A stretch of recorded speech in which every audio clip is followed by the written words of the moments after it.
it's been so long ago, people don't think about it, and I think about it because it was one of the most profound and chilling cases that I ever worked in my nearly 30 years of dancing with death every day. This is Ozarks at Large. I'm Kyle Kelms. With me in the Anthony and Susan Noy News Studio is Randy Dixon with the Pryor Center for Arkansas Oral Visual History. Good to see you, Kyle. Good to see you, Randy. What did we hear? That was the former Pulaski County Coroner, Steve Nawojczyk, talking about a case from 1987, specifically a gruesome triple murder suicide. You know, it was a headline-grabbing case that fascinated the public, and that, we're looking at almost 40 years ago. So we're going to go into the KUAF archives, and this right now is Steve Nawojczyk again, but in 1987, on the morning of November 16th, 1987, he was at the Victorian-style home of John Markle. This was in downtown Little Rock early in the morning. It had been a stormy night the night before, and there was a grisly discovery. Steve Nawojczyk, as coroner, was one of the first on the scene, and this is what he described to KATV that morning. From all indications, we've got a triple homicide-suicide. As I understand it, Mr. Markle, John Markle, called his lawyer this morning at around 4 o'clock. His lawyer knew something was wrong. We haven't interviewed the lawyer yet, so we don't know exactly what was said. The lawyer came to the scene, flagged down some help. Police got here and went in, and when they went in, they found Christine Markle, who is John Markle's wife, dead in her bed. She had been shot. We found 9-year-old daughter, Suzanne. She had been shot, and we found 13-year-old daughter, Amy. She also had been shot a number of times. And we found Mr. Markle in his office in his study downstairs. All indications are that Mr. Markle shot his wife and his 2 daughters and then shot himself. This was in 1987. This is before social media or anything like that, but Right. It was a big story. It was, and it wasn't that it was a big mystery. You know, the crime actually was simple. It was a open and shut case of murder-suicide. The reasons were much more complicated and took some time to discover.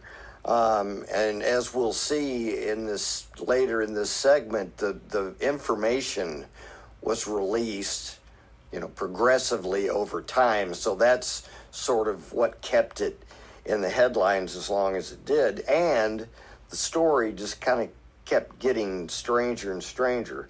So here's KTV's reporter David Davis. This is the day of the crime, and this is what KTV had found out by news time. The overriding question throughout the day was why? Why did 45-year-old John Markle brutally murder his own family? His wife's body was found on the 3rd floor. His daughters together in bed on the 2nd floor. 3 different weapons were used, 2 .38 caliber pistols and a .45. According to police reports, as many as 14 shots were fired. Markle himself was found dead from a self-inflicted gunshot wound to the head in a downstairs study. Also found in the house, a rented copy of Nightmare on Elm Street, still in the VCR machine. A Halloween mask splattered with blood laying near John Markle's body, and an empty whiskey bottle at his desk. The sequence of events has not been determined, but it is known Markle wrote a note at 2:30 a.m. saying he had indeed shot his family. At 4, he called his attorney, Richard Lawrence of Little Rock, and told him only that there was trouble, and he needed him to come over. At 4:17, Lawrence flagged a police officer down, and the bodies were discovered. Shortly after the crime, though, the police released, I guess, what would be more new information, but this was in the way of a ghastly autopsy report. Here's David Davis again a couple of days later. Authorities are now confident it was, without a doubt, a triple murder-suicide. No one else involved. But in this particular case, they are going a step further. A motive eludes them, and that part of the investigation remains open. The autopsy findings released late in the afternoon revealed only what authorities had already suspected. How many times each victim was shot and the official cause of death. It was a gruesome report. 9-year-old Suzanne shot 5 times. 13-year-old Amy shot 4 times. And his wife Chris 3 times. The deaths ruled homicides by multiple gunshot wounds to the chest and head with 38 and 45 caliber handguns. So were you at KATV yet in 1987? Oh, yes. Okay. Yes, I was the assignment editor at the time, and so I got the call about it. I remember it had been a stormy night the night before. It was still raining in the morning, and I think we had crews on the scene by about 5 or 6. What were the conversations like when you're dealing with something that is this horrific? Would you talk about what you did want to include and didn't want to include in the nightly news? Yes, but the way the information was being released, I think the police and prosecutors had thought about what was best for public consumption, and we'll hear later that it's also tied up in the courts of what to release. But and there was a lot of speculation that, of course, you wouldn't put on the air, but, we found odd the number of shots that were fired. One child was shot 5 times, one 4, his wife 3, and then he put 2 of the guns to each temple and shot himself twice. There had to have been, you would think, some sort of bizarre thought he might have put into that. But, that was not anything. We just reported. There was no speculation to make on that. So, the mechanics of the murder are known. You're here. Yeah. I mean, it's solved, but there's still no motive. And that's what has everyone fascinated. Now, Gwen Moritz is a contributing editor to Arkansas Business Publishing. And more than 20 years ago from now, she researched and wrote an article marking the 15th anniversary of the murders. And here's what she recalls about the case. It didn't take long to solve this thing. I mean, there was really no mystery as to what happened here. There was a few days of trying to figure out why, but even after that, it just wasn't a mystery. It was a wild case and tragic and shocking, but it wasn't mysterious. So there wasn't a long investigation. But the questions continued. As more and more information was discovered, the weirder the case got. Stevens Inc. did release information that shed some light on a possible motive for Markle. Markle had been fired from the brokerage firm, and the reason? He was involved in a large embezzlement scheme.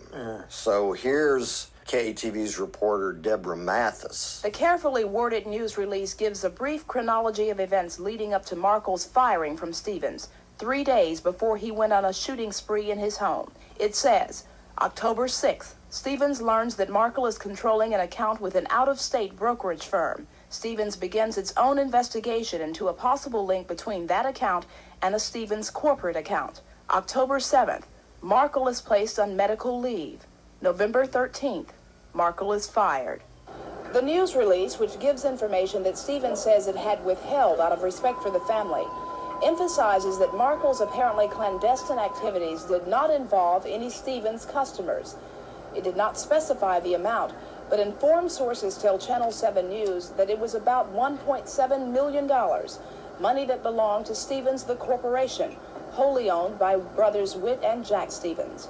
Deborah Mathis, Channel 7 News. So that was from a news release from Stevens. So it's starting to make more sense. Well, we realized who his mother was later, that her name was Mercedes McCambridge, who was an Academy Award-winning actress. Now, the name may not seem familiar today, but back in the 50s, she was a big star. She won the Best Supporting Actress role for All the King's Men in 1949. And her career continued. It did. Originally she was a radio actress. She was one of the original actors with Orson Welles. The Mercury Theater Group. Exactly. Yeah. And he once said she was the greatest radio actress he had ever known. But she made her move into films, and early on, she won the Golden Globe for Best New Actress the same year for All the King's Men.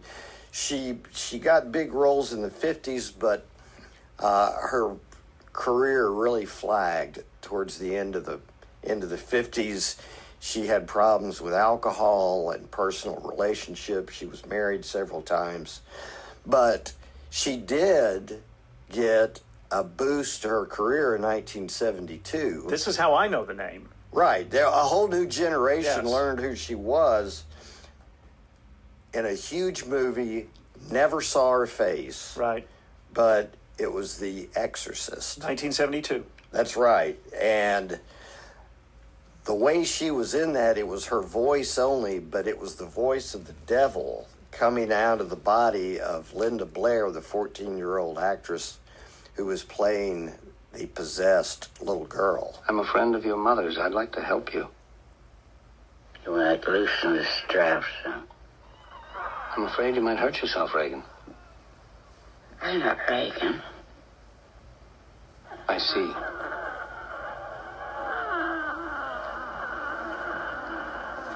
Well, then let's introduce ourselves. I'm Damien Karras. And I'm the devil. Now kindly undo these straps. Okay, so this adds just a weird element to the story. It does. To the whole There's- thing. Yeah, there's the Hollywood connection. There's the creepy horror movies, and And these crimes were committed around Halloween. Yes, a couple and weeks. the Halloween mask, Right. and it was all very macabre. Yes. Now, according to Markle, in some of his writings, he claims that Mercedes McCambridge knew nothing of this plan of his and blamed everything on himself.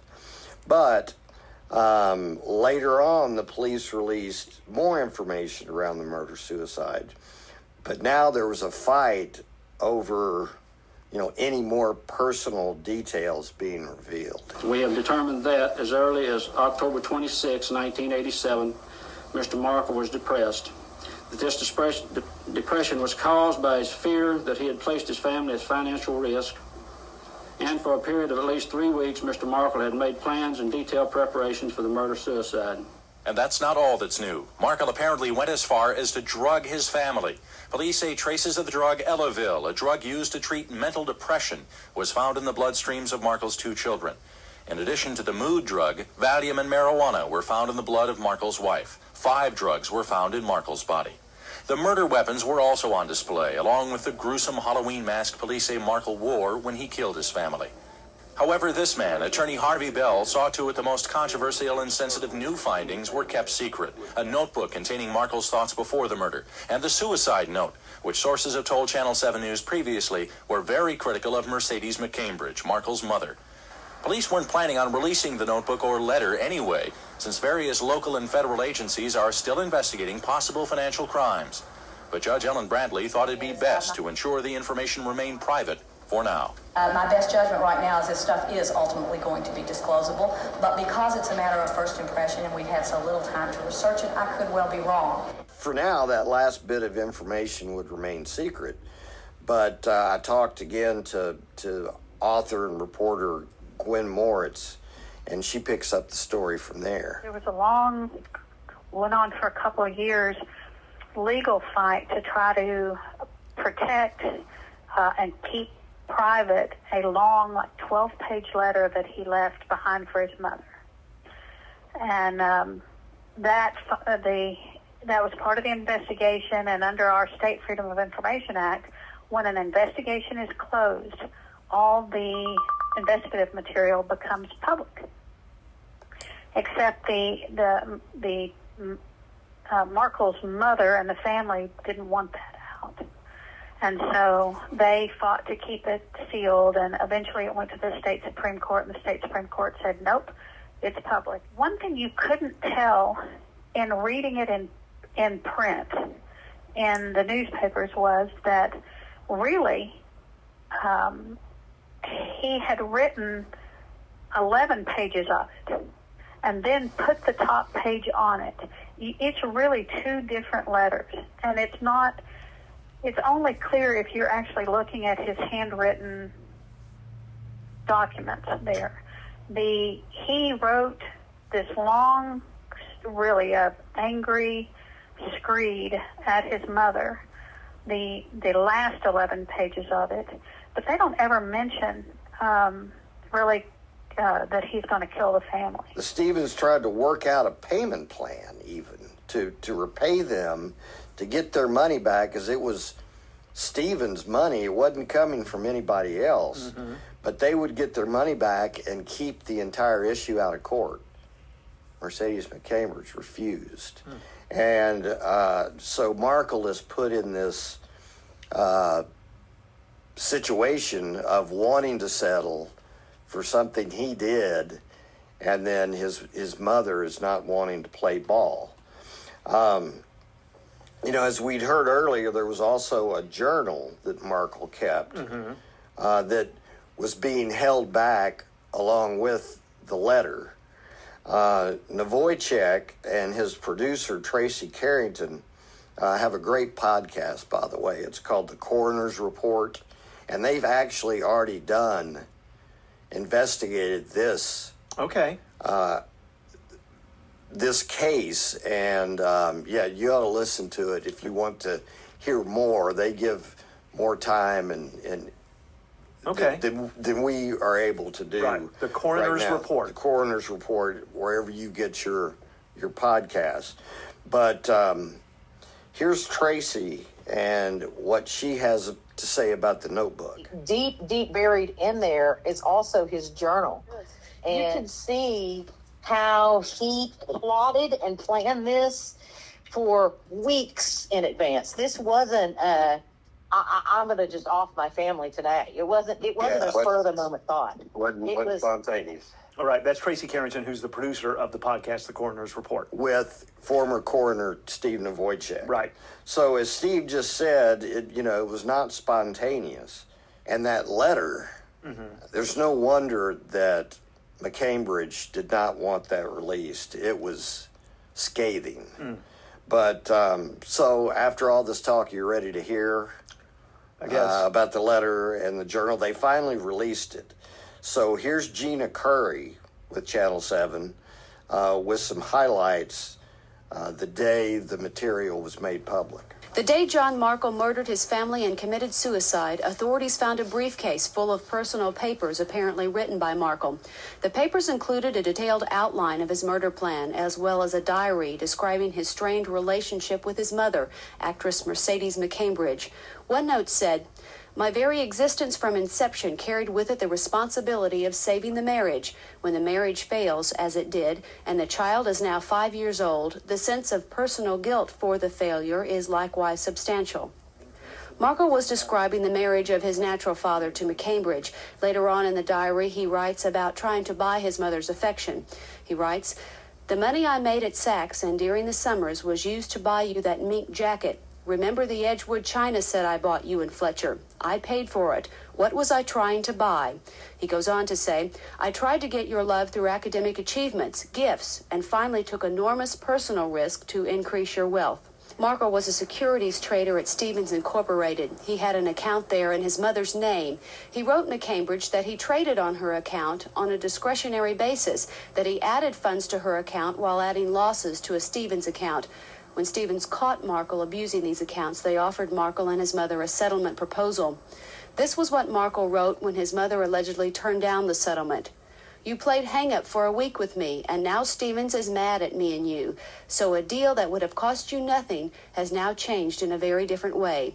Apparently, that rejection was the last straw for Markle. He killed himself and his family November 16, 1987.